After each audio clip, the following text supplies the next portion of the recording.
I'm busy replenishing my river trout fly boxes at the moment, and one pattern I wouldn't be without throughout the season, depending on different hatches, would be a loop wing emerger. The one I'm going to tie now is a pattern which I utilise for the olive upright. So this is actually a size 14.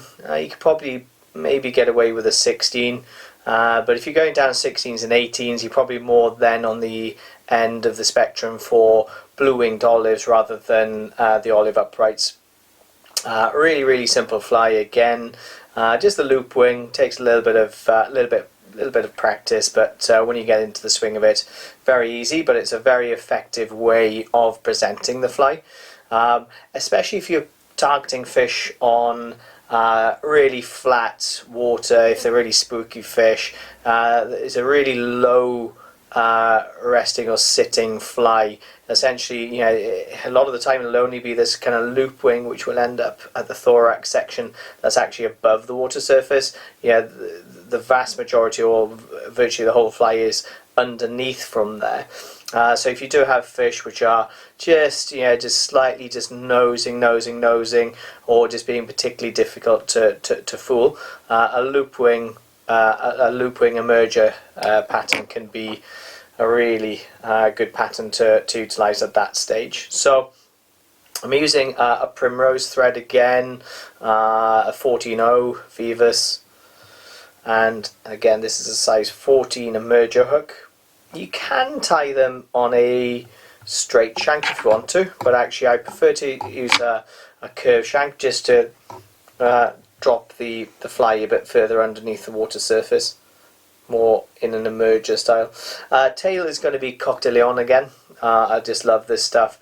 If you haven't got Coq de Leon, you can utilise like a grizzly hackle fibre. You can utilise bronze mallard. You can utilise quite a few different things. Just try and stick with a finer fibre, so don't go into partridge, for example. You don't want a thick fibre like a partridge fibre or feather at the back end. So I'm going to use Coq de Leon, probably about 5 feathers or so stripped off, and you can measure it up from this stage. So I do want it sticking out, so I'm going to take the thread all the way down. So I'm going to be left with probably around 6-7 mil, which looks good. It's going to trap that there, pinch and loop, skewer the butt, and just take that down the body. Just loose turns. You don't want a thick profile. At this stage you can just take the thread underneath that tail, just kicks it out a little bit, just stops it from wrapping around the hook. Take it back up, cut off the excess. So for the body, I'm going to use it's called part of the SLF Masterclass. It's actually the mayfly. It's actually the Danica. I'm not sure. It actually looks like a very strange colour for me for a Danica, but I am colourblind, so that would explain that as well. But this is the stuff I use for the olive upright.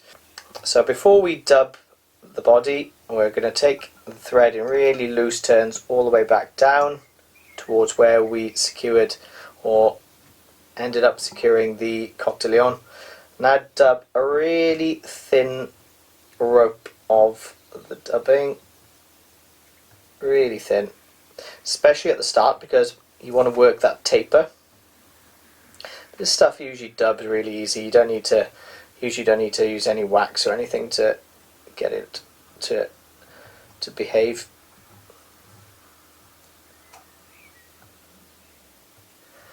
And then just do that in touching turns from that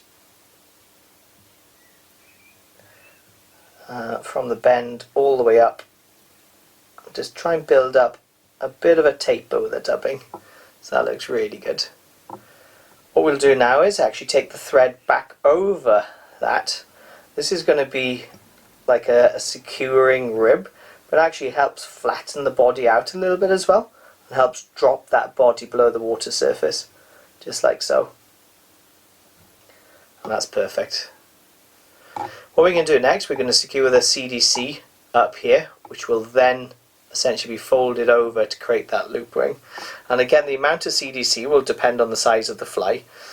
For a size, we've got size 14, we've got here 2, maybe 3 feathers, but I'm actually going to utilize 2 reasonably big CDC feathers. They're a decent size. That should actually be sufficient for this. So just secure it in there, in the thorax, screw the 2 together, just make sure they're aligned, take it back to there. One thing I forgot to mention, so just in this little section here, sometimes I put a little tag of opal mirage. So this stuff, sometimes put a little tag just in there before creating the loop wing, and that can work really well too. So these base feathers, just snip them nice and close.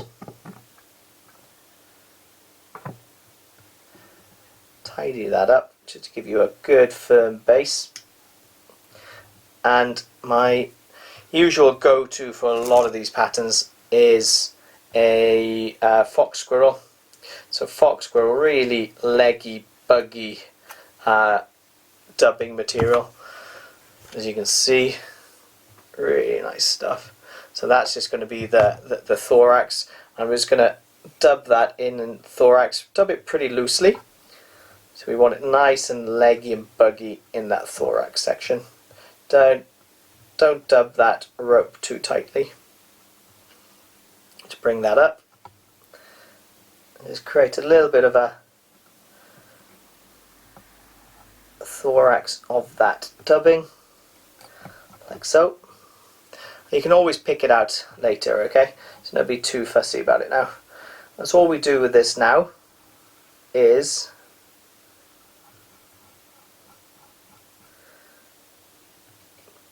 fold them over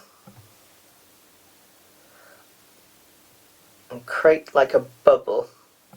I like grabbing the tips at this point rather than brushing it all over and grabbing it too tightly, because see all these straggly ends, I want these straggly ends sticking out. I don't want it to be too neat, in fairness. So you create that bubble.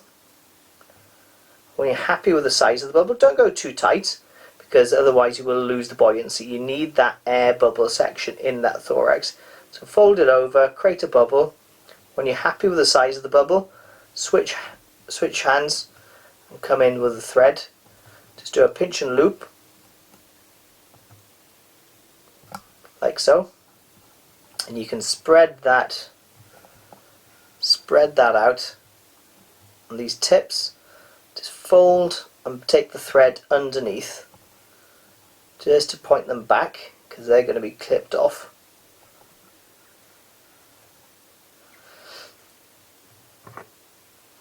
Bring the scissors in. You could leave these out, but actually it's not the whole purpose of a loop ring. You could even fold them back if you wanted to, but again, it's not really a loop ring then. But we're utilising the curvature of those feathers, so that's really working with us at the moment. And that's perfect. So you can see all these straggly ends. So essentially you're going to end up, this part of the fly is going to float above the water surface, and all of that's going to drop below. So it makes a really nice emerger pattern. Just tidy up the head, just a few touching turns. Whip finish. And that's the fly done. All done. Easy as that. Really effective patterns. Again, this is for an olive upright, but also effective pattern for blue-winged olives and so forth. Give it a go and hope it brings you luck. One other thing you can do in this thorax section again is you can dub out or pull out some of that dubbing just to make it a bit scruffier in the thorax section. That's the beauty of that fox squirrel. Makes really good a leg imitation. Make sure it's not too heavily dubbed in this section, just to make sure that it does actually drop to the water surface. It needs to drop below that water surface. There you go. Easy as that. Great pattern.